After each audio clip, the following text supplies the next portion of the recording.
Good evening, Ellsworth Elementary students and parents. Welcome back to Mr. Schroeder's Story Time with a special guest. As you can see to my left here, we have Mr. Carson. He is going to read an awesome book to you today, a nonfiction book. And so I'm very proud of Carson for doing this. And so without further ado, we're going to turn it over to Carson to read the story. Creatures Features by Steve Jenkins and Robin Page.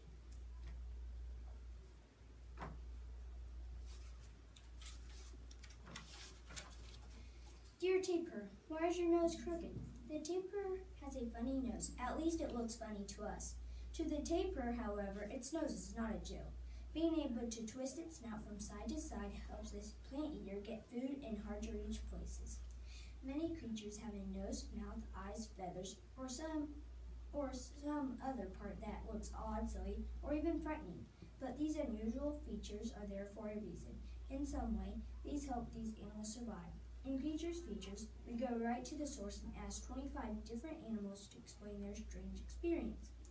So what does the tapir have to say for itself? My nose isn't always twisted. I bend it when I want to reach some tender leaves or fruit.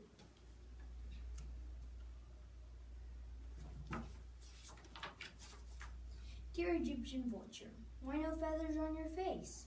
Are you sure you want to know? Really? Okay, I'll tell you. I stick my face into bodies of dead animals. I eat and feathers would get pretty messy. Dear mandrill, why is your nose so colorful? My bright red and blue nose tells other mandrills that I'm a full-grown male monkey, so they'd better not mess with me. My rear end is pretty colorful too, but I'd rather not talk about that.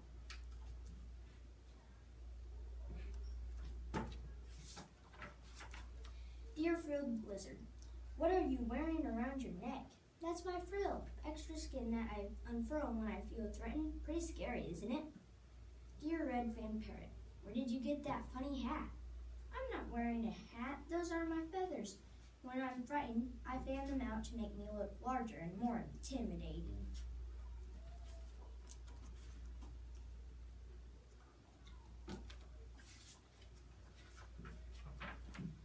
Dear harpy eagle, and why are your feathers sticking out? It's not because I'm scared. I'm one of the largest, fiercest birds in the world. Those feathers help me by directing sounds to my ears. Dear leaf-nosed bat, seriously, is that your nose? I know. It looks strange, but my nose directs the high-pitched sounds I make, which help me find my way as I fly.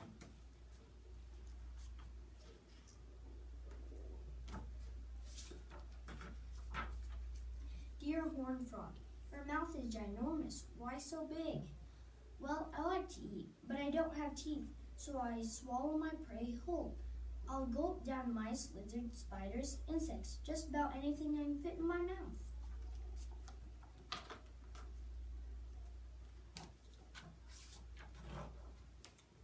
Dear hamster, why are your cheeks so fat? Hold on, that's not fat, it's my dinner.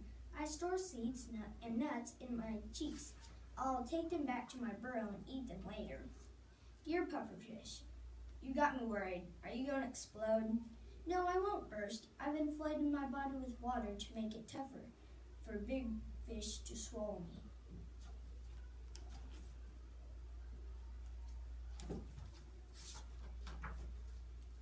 Dear bighorn sheep, don't those huge horns get in your way? They can be a pain, but I'm a male sheep, and to impress females, I have to fight with other guys. We bang our heads together, and my big horns help me win. Dear baby Rusa, your tusks look dangerous. Do you fight with them? Sometimes I battle other males for territory or mates, and it can get pretty rough.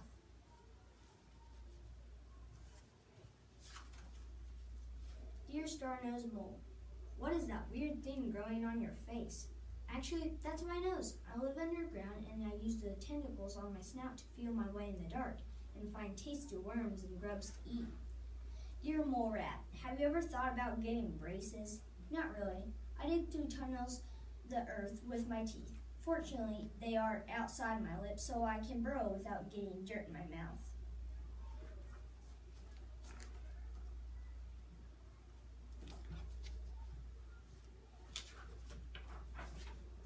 Dear bearded seal, don't those whiskers tickle?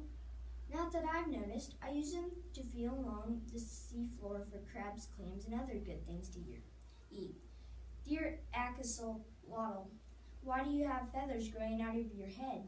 Those aren't feathers, they're my gills. They let me breathe underwater, and in case you're wondering, my name is pronounced axolotl.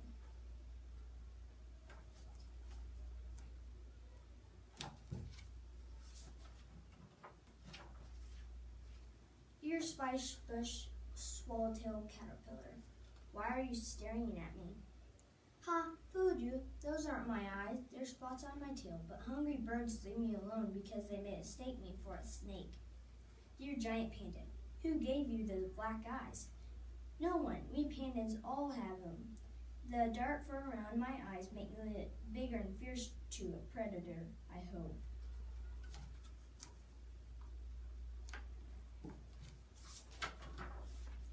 Dear red squirrel, does that fur on your ears help you hear better? No, it's there to keep my ears warm. It falls off in the summer and grows back in the winter. Dear giraffe, why is your tongue purple? I live in Africa, where the sun is very bright. My tongue, which I use to pluck leaves and grass, is dark purple so that it won't get sunburned. And as you can see, I've got a lot of tongue to protect.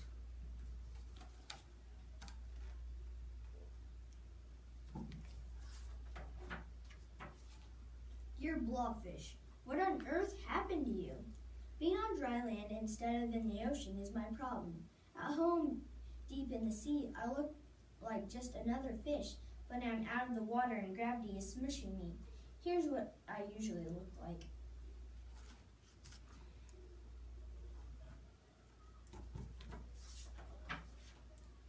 Dear sun bear, why is your tongue so long?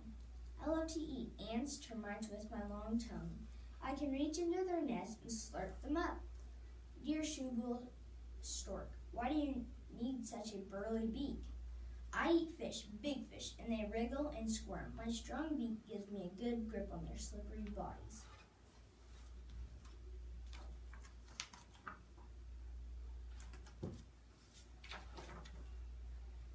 Dear thorny devil, why are you so spiny?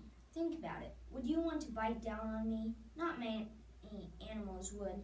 My spines also direct any rainwater that falls on my head right into my mouth. And finally, dear rock hyrax, a question for you. What sharp teeth do you have? Are you dangerous? Not usually. I'm a vegetarian, but I'll defend myself with my tusks if I have to.